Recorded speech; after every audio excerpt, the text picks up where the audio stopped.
Greetings, sir and sirettes, and welcome back to From the Depths with me, kthnx, and of course, a welcome to this lovely little test block that's going to be helping us in our science video today. For today, we are going to be testing different kinds of shells, different turrets, and perhaps even the railgun itself. The weapon you currently see, happily hammering away at this poor thing, is my latest turret, which I'm actually really happy with. It's really cheap, easily fittable to basically all of my current designs, and it can hold and use any of the 1 meter shells really well. In addition to that, it just does a lot of damage. This box, which is currently sinking, has double thick metal, and it's currently very happily devouring it. In fact, very easily indeed. It is actually a lot more accurate than this, but I don't think it quite knows where to fire on the giant metal box, particularly since it's got a very basic AI. But that's neither here nor there. Let's turn off the cannon for a brief moment so it doesn't keep firing into the water, and let's have a quick look-see at what we're going to be messing around with today. So, like we learnt in the last video, you have different shell types. The shells can now be completely edited and made how you want them, with so many different possibilities being available. The shells I was just using are actually quite an effective anti-air shell, as they are remarkably fast, with 3 gunpowder casings and a simple high explosive warhead body. Essentially, it flies through the air quickly, and the first thing it touches, it explodes. Allow me to demonstrate. It actually goes at a speed of 436, which is quite quick. Its armor piercing is nearly non-existent, and its explosive damage is 500 per shell. Considering how fast this thing shoots for almost no ammo, that's pretty darn good. But today, we're going to be messing around mostly with the different sizes of shells, as I've messed around a little bit off camera, all the messing around, and I've figured out just how this works. Essentially, the gauge controls everything. The gauge of your weapon, if I can actually click on it properly, controls how wide the shells are in terms of their diameter. This also affects how long the shells are, as every centimeter you increase in diameter also increases the shell by 1 centimeter in length per module. Now, each one of these blocks here increases the module size by 2, so essentially this gun has a gauge of 20, meaning that 4 modules is 80 centimeters.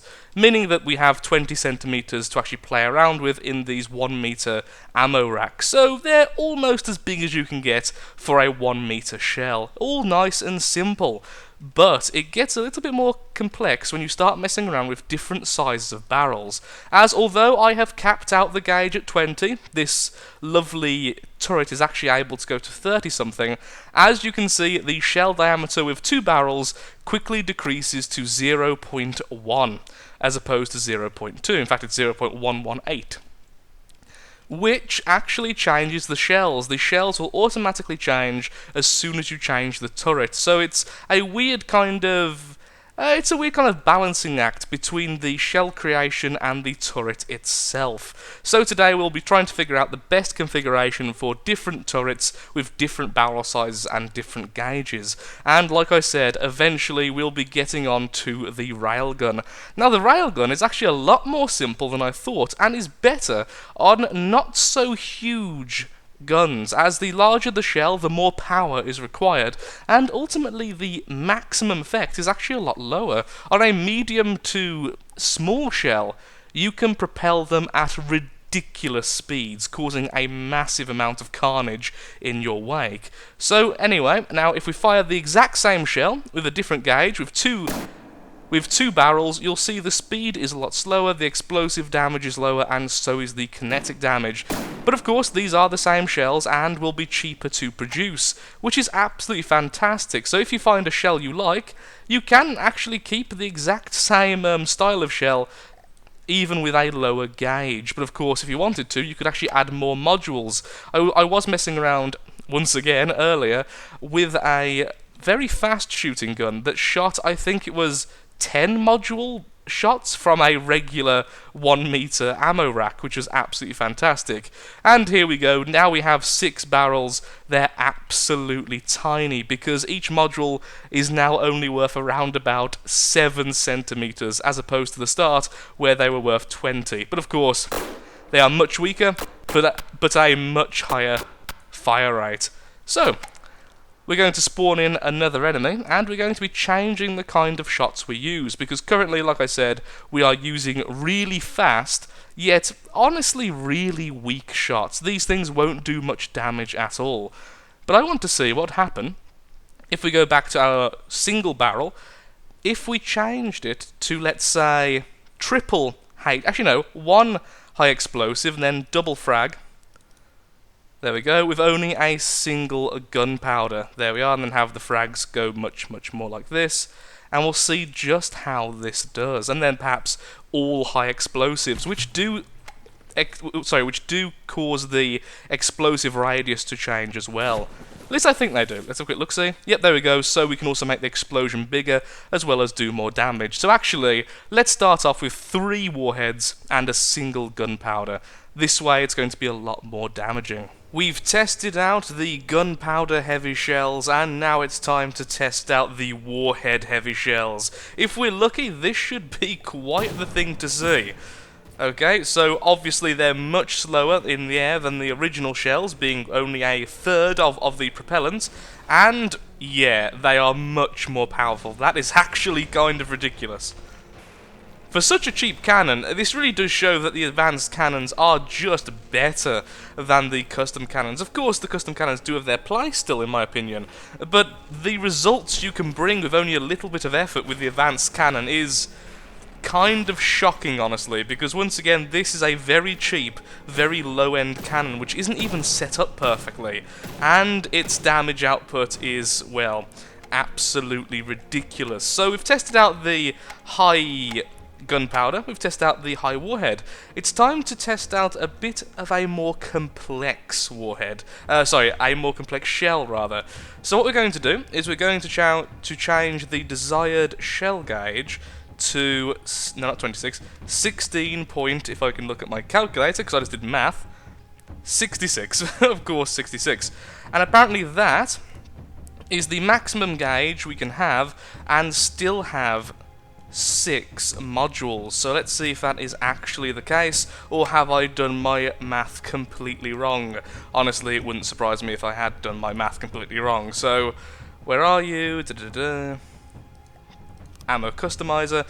Okay, so if we actually attach that correctly by facing it the right way, there we go, we now have 6 modules to choose from, and one of them is going to be one of the different heads, and the head I want to choose is this one here, the shaped charge head. These are the best if you're going to go for a more explosive round. And then another HE warhead. So, of course, we've probably lost rather, a little bit of the explosive damage, as I wasn't actually paying attention to the one previously, because although we have more modules, this is going to be a smaller shell because of the smaller gauge of the weapon. Let's have a quick look, see if this is actually loading, or do we need to actually shrink it a little bit. Here's hoping it does actually load. That would be rather beautiful. Yep, shells racked is loading, which means we should have, there we go, the maximum size for the 1 meter. You see the originals there above it, and those a little bit lower. So actually, well, we have gained, so I don't know, will these be better, will these be worse? There's only one way to find out, and that's to reload the enemy and test it out. After this test, there is one more test I want to do with the 1 meters, then we'll move on to the 2 meters, in which we'll do the railgun, and then we'll move on to the 4 meters and the massive bunker busters, which are rather interesting. The test box is back in its place, and the ammo is loaded. Now, what I expect to see is most likely these will do comparable damage, not much difference. However, these will be shot significantly faster, making it probably a higher damage overall, at least more damage per second. But only the test can show us that. Okay, that's definitely a lot less, actually. No, it's not a lot less, but It's definitely less, but yet the fire rate is much higher because of the lower gauge. So playing around with things like that will probably get you the shell of your dreams. I'm not quite sure which is the best yet, because I'm not going to do too much testing per shell. But honestly, I think I prefer the larger, slower firing weapon. Okay, well, that's good enough for me. I'm pretty darn happy with that. We can all look at the stats as well. The cooldown on this is 0.62, which is actually significantly faster than the old weapon, and it's actually... is it less accurate or the same accuracy? 0.68. If we were to put this back up to 20... at 20 and then change our weapons back to where they were, let's have a quick look at what the accuracy is then. As would be expected, the higher gauge are simply more accurate, so that's another reason, of course, to increase that. But now for our final test of the 1 meter shells, we're going to go completely the other way, and we're going to go all the way to 6 barrels and minimum gauge. So these are the absolute tiniest shells you can produce, which are 0.06, aka 6 centimeters. This means you can make these ridiculously huge, and that's exactly what I'm going to do. It's pretty much darts. They are very quick shooting, very easy to produce in mass, and tend to do very, very little. These are exact replicas of the larger shells, just really, really small, with obviously far less damage. In fact, let's have a quick look-see. Explosive damage is still 142, actually. So before I go and test what I was originally going to test, which was a maximum length, minimum diameter shot, let's have a quick look-see how these actually do. So, once again, destroy enemy vehicles, spawn in the shoot me please, and turn on the AI, and fire away. It'll miss for a second, sadly, but okay, there we go. And it's damaged the target. Oh, it has. Wow, went straight through, actually. That's not bad at all. That's surprisingly good.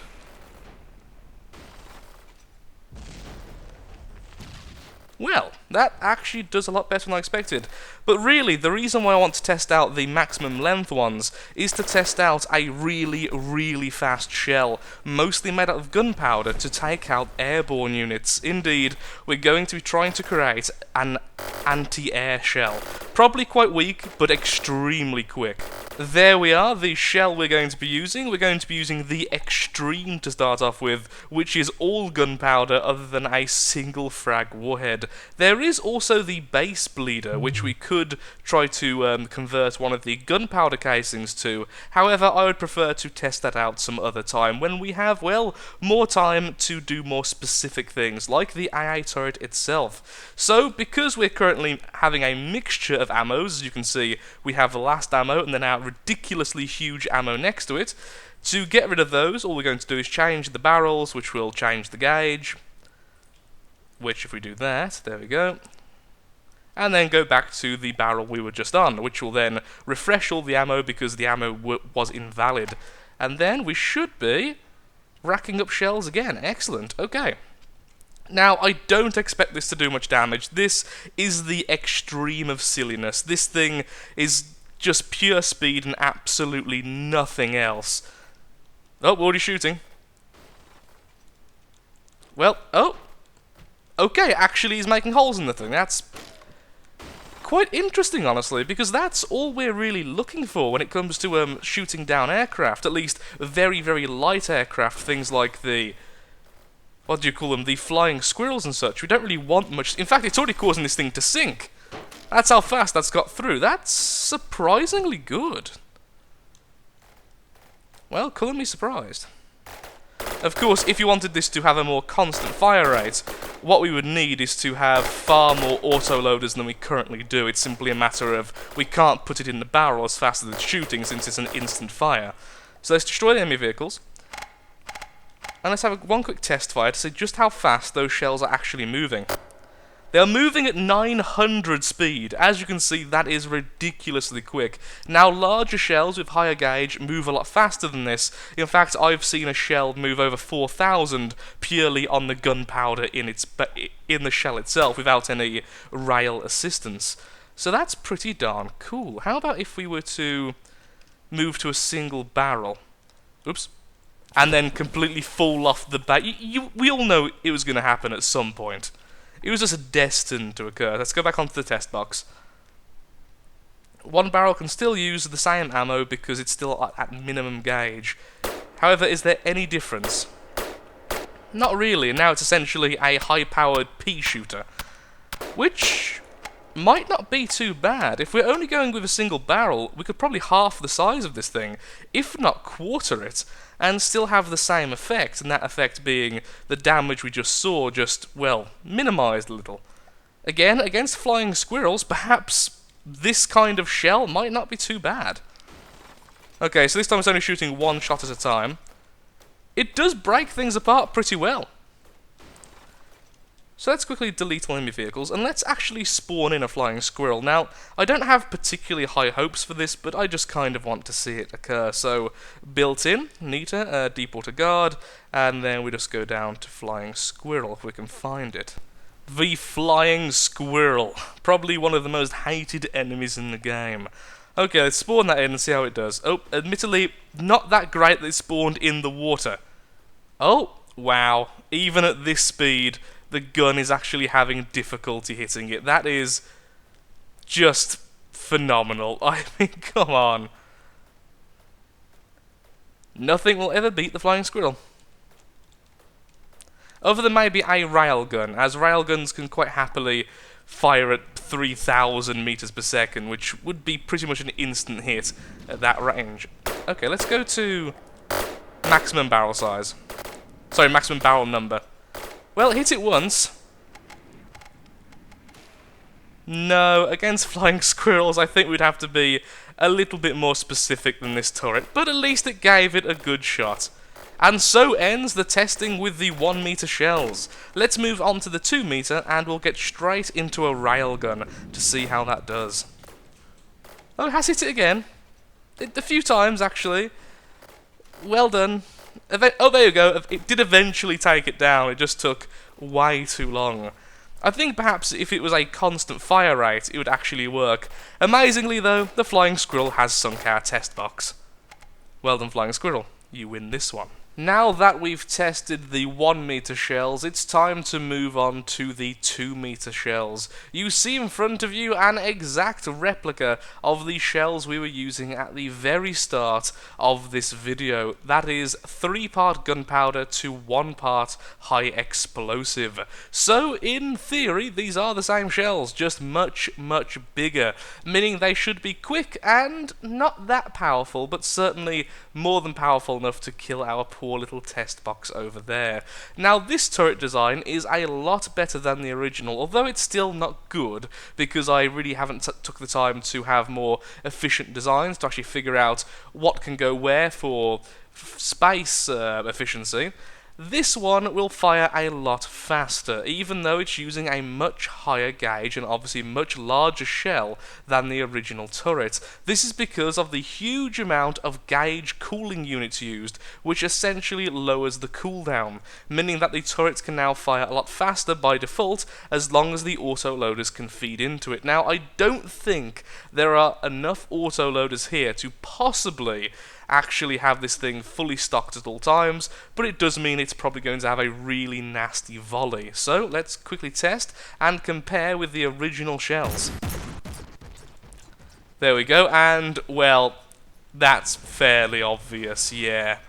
That went straight through. It seems to absolutely carve the first line and very quickly devour the second with a much larger explosion radius because it is a much larger shell. Currently reloading. These shells we're using actually have a 40 centimeter diameter, which is only 10 centimeters off the maximum. So that is really, really cool. So we'll just stop that for a second. We will delete all enemy vehicles, and now we're going to test out the same thing, except for now we are going to go with the opposite and have just 1 gunpowder to 3 high explosive warheads, just like before. So today we're really testing the different size of shell and how much they actually affect things. This has an estimate, as we are on that, of 2,400 and 46 explosive damage with 16 meters of explosive radius. Let's have a quick look. Is it actually worth using the capped shell? Is that... No. Which one is it? Which one is the one I'm looking for? Is it the shape charge? That's it, yeah, the shape charge with this. What would that do? That would sacrifice several meters and a lot of that, and a lot of the explosive damage, but it would give a fragment effect. That would probably be worth it if we're using a much larger shell, but since we're using such a small shell, it really doesn't seem worth it to use most of the heads with the smaller shells unless you're after a very particular effect. For instance, carving through armor and then exploding on the inside, which certainly is worth it. But for this test, we are just going for pure and utter strength, and thus 3 warheads seems nice to me. And once again, just to edit this, go to 6 barrels, go back to 1, and that will reset all of the stock. Okay, I'll set up the box again, and we'll be right back. Let the shelling begin. Oh, wow. That looks like when ammo barrels explode. So as you can see, that was absolutely devastating. If you're willing to sacrifice some kinetic damage and a lot of speed and range, you can make a really deadly volley. Again, for very little ammo. And very little effort. This is a very simple cannon, and we're just testing one of the most basic setups possible in terms of the shell, and I will be honest, there are far better setups than this. Okay, destroy all enemy vehicles, and that's that. So, as you can tell, when the shell size increases, the effect of each module vastly increases with it. So you can make some really insane things happen, which is kind of fantastic. But as a result of their sheer size, you are going to need a bigger turret, and it will consume a lot more of your supplies. Because, well, we have, I think, an extra line of ammo loaders, and it still can't keep a permanent shot up. With the last cannon, if I had actually set it up correctly, that could shoot forever with at least 1 barrel. We should actually test this with 6 barrels and see what happens there, just for the hell of it. There we go. Let's just test that out, and let's spawn in the enemy again. Just make sure the AI is off. Okay, spawn in the shoot me please. And in a second, we will get our first... Oh, look how much smaller they are! Our first rounds. Okay, let's turn up on the AI and fire away. Almost fast enough to actually keep that fully loaded, and it went straight through. Honestly, that seems more devastating to me. Just because if it was targeting correctly at the correct targets, because this thing doesn't have aim point selection, so it's simply going for anything. But imagine if that was actually focused on something like the mainframe or some ammo barrels. Please bear in mind, again, this is double thick metal. So if this would be the outer shell of most of the enemy faction ships, most of the Onyx Watch only go double thick, and then they also have inner walls. Some enemies, of course, do go with triple thick, but even that probably wouldn't be able to take this volley. Before we get into Railguns, there is one more test that I desperately want to show you. I called these the Bunker Buster earlier. Essentially what they are is a maximum diameter shell at maximum length, so 4 meters long, 50 centimeters wide, with almost all explosive shells. These are extremely short range and honestly act more like mortars than anything else. Their impact, however, is something beautiful to behold for anyone who loves explosions. So, and landing now. They do 5,200 and something explosive damage and have a explosive radius of 23 meters. One of these can punch through 4 layers of metal very easily if they so desire, and honestly they are absolutely devastating, and it's this type of shell we are going to be using with the Railgun. Now, how the Railgun functions is essentially it converts the power of your engine into magnetic force, which will help to propel your shell forward. All it does is increase the speed. The major benefit for this, well, the two major benefits, is it means you can have shells with much more explosive impact, or just general strength, but less gunpowder, less propellant, as some of the propelling will be coming from the magnetic force itself, and thus you can compensate that way. The other big bonus is if you want a really fast shooting shot, you can combine the two of lots of gunpowder and the magnetic force, and you can get some ridiculous speeds, like in the thousands. We won't be going for the thousands today, we simply want to make one of these shells fly forward at a reasonable pace. At the moment, actually, how fast are these? I know they're ridiculously slow. Fire! There we go, it's less than 100. Also, I don't think the barrel is long enough. That's another thing we do need to consider. What's the optimum there? The optimum barrel length, oh no, it is only 8 meters because we only have one gunpowder casing. Of course, if we were to swap them, it would be much faster as well. How much speed can we get on this thing? This thing can go 913 by itself with absolutely no assistance if you were to go pure gunpowder with only a few warheads. So what I'm going to do is I'm going to go ahead and make this shoot a hell of a lot slower, as shooting this fast doesn't actually lend well to the railgun, and I'll show you why once we come back. The time has finally come. It's time to produce our first ever railgun on video. So I've stripped back the cannon quite heavily. It no longer has the recoil suppressant elements, neither does it have the coolant, meaning that the cooldown on this thing is going to be ridiculously long. It's actually at 15 seconds. A little bit faster than I actually expected there, but still very, very slow. It can only shoot once every 15 seconds. So, with that in mind, that makes the railgun a little bit better actually, as it does take some time to charge. You can speed up the charging process, but that also requires you to have a lot more elements, which I don't really want. So, to start off with, we're going to add the railgun magnet attaching fixture, a bit of a mouthful there, to both sides of the cannon. Now, you can also have them on the top and the bottom, which does look really cool, but we're going to go with really simple right now and just put that there. Next, we are adding the magnets themselves, and these go all the way along the barrel. You don't want them much further than the barrel, because occasionally you can actually shoot them off. I learned that the hard way.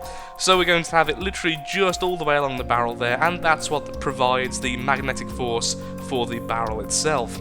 Next, and arguably most importantly, we need the batteries. Now, the batteries, as you might imagine, will hold charge, and what we are going to do, just for demonstration purposes, is we're going to build them outwards so we can see them nice and easily and see what we're doing, okay? So once again, like most of the builds while I'm doing science and testing, I just build it nice and splayed out, so it's really easy for me to tell what I'm changing, what I'm not changing, and then recreate it later. So these are magnets. We're going to build lots of them, because more magnets equals more charge capacity. The stronger the charge capacity, the stronger the strength of the rail effect. And once again, the rail effect, all it does is increase the speed of the shot.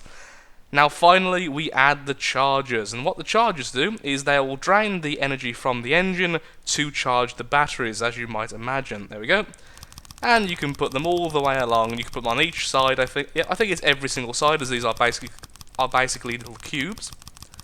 I do apologise for my speech today, my stammer has been awful recently. I think it's because I'm coming down with a bit of a bad throat, and every time I get ill my speech goes terribly. As you can see, the railgun is charging up, and you can see here the railgun charge is increasing, and so is the speed increase meters per second. And this will carry on until all of the batteries are filled. I think there is a point where they will simply stop, but I don't know if that's actually true. You may be able to simply add magnets forever. I don't really know.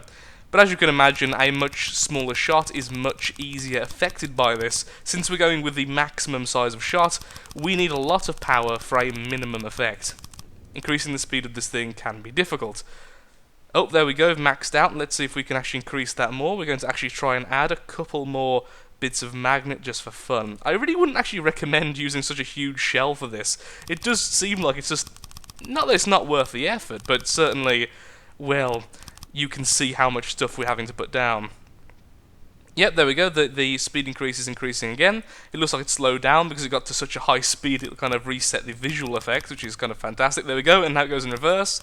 I do love how that visual occurs. Of course it occurs like in real life as well, so... Nice bit of accuracy there. 200 meters and climbing. And of course, you can speed up how fast this thing charges once again by simply adding more charges, as you might imagine. And they will all drain the engine life. I might actually quickly lower the gauge just to see how much of an effect it'll have. Actually, no, we'll take the first shot, then we'll lower the gauge so the shots are much smaller, and we'll see how much an effect it has on those as well. There we go, an increase of 219. Can we increase it further? We can, but we'll leave it at that. 220 extra speed, so now when we shoot it, as you can see, it's much faster, now travelling at 300 meters per second, and it still has that really nasty warhead on it, which is absolutely fantastic. And now it'll take a few seconds to charge back up. Actually, that's a lot faster than I expected. That's almost at full power already. That's really quick. Okay, so what we'll do is we'll quickly change the gauge. Let's change it down to 20 like we had earlier. There we go. Now if I actually let go of the controls, this thing actually swings back to where it's meant to be. Well, I don't think it can because the engine's in the way. It doesn't really matter. Will it actually save the extra speed? Does it need to? No, it needs to load a shell first. The shells are being converted to smaller shells, which are now being put back into the gun. It'll take a few seconds for all that to figure itself out again. Then we'll be able to fire it and see how fast it goes. There we go. This time it's increasing the speed by 437. So as you can tell, decreasing the size of the shell makes it a lot faster. These are still very big shells, as they are still how many module parts? They are still 1, 2, 3, 4, which means of course they are 8 modules, so it's still pretty darn big. But you could of course increase it more and more, and there are more ways to do it, so there we go. That one's going 500, and of course is still one of those really nasty shells. You can imagine how fast you can get these things going. Like I say, the sky's the limit, it really is. You can just keep adding and using smaller shells or bigger shells. You can just mess around, really. This is a really inefficient way of showing you, and I'm fairly certain if we add more magnets, we might actually add more power. Maybe I should test that. I don't actually know if that's true. Okay, we're going to test that. We're going to do a little bit of science right now, because I haven't got a clue how that works. So let's use the smaller mantlet so we can actually build on top. Replace. Please replace the right thing. Yes, excellent, okay.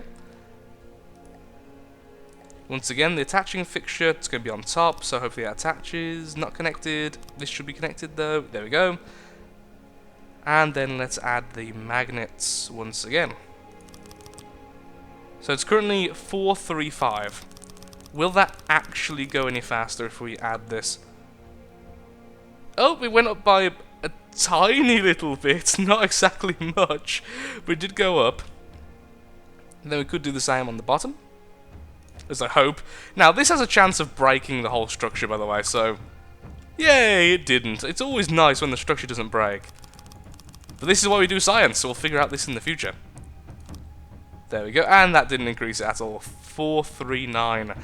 Did I actually read it correctly before I added the top one? Maybe I didn't even read that correctly, but there we go. There's our first railguns shown on the channel. They are freaking awesome, and I do love the concept of being able to speed up shots so much. In fact, let's just go ahead and turn this shell into a complete gunpowder shell, and then we'll fire it at the speed this will allow us. So, once again, we may have gone to the extreme. We now have the gauge down to extreme minimum, and the shells we're using are 7-part gunpowder. So let's fire this thing and see just how fast it actually goes. 2,366. Yep, we're gone. We're just gone. Goodbye, world. We can see the whole map from here. As soon as it's charged up again, we'll fire it one more time, and this time I'll make sure to follow the bullet as soon as we fire. How long will this take, I wonder? There we go. Fire again, and let's a little bit lower this time, I think. There we go. As you can see, a pretty quick bullet. 2,367.5 meters per second, which is increasing. Now we're going back down towards the Earth. We didn't even let the mountain load before we hit it. So, yeah, you can go absolutely insane with these things, or you could be a lot more moderate with them, using them as just an aid for perhaps a more lethal barrel. But there we go.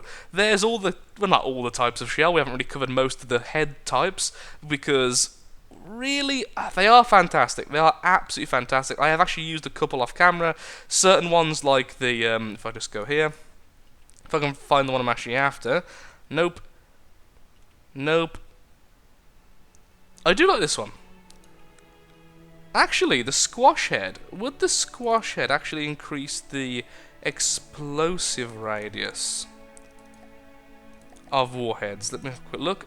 So squash head 19, and then we go back to that.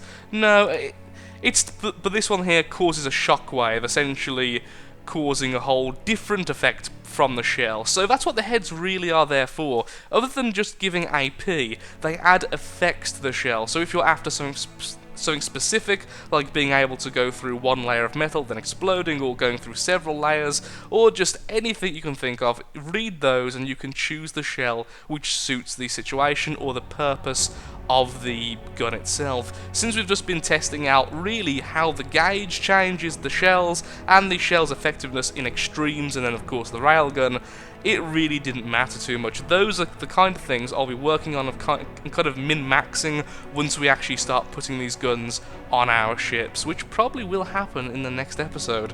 So thank you so much for watching. If you have enjoyed this video and are enjoying From the Depths as a series, then of course likes, favourites, shares, comments, all that good stuff helps out me, helps out the channel, and most importantly shows that From the Depths is a series you wish to see continued in the future. Sorry again for my voice, hopefully I'll be a bit healthier next time.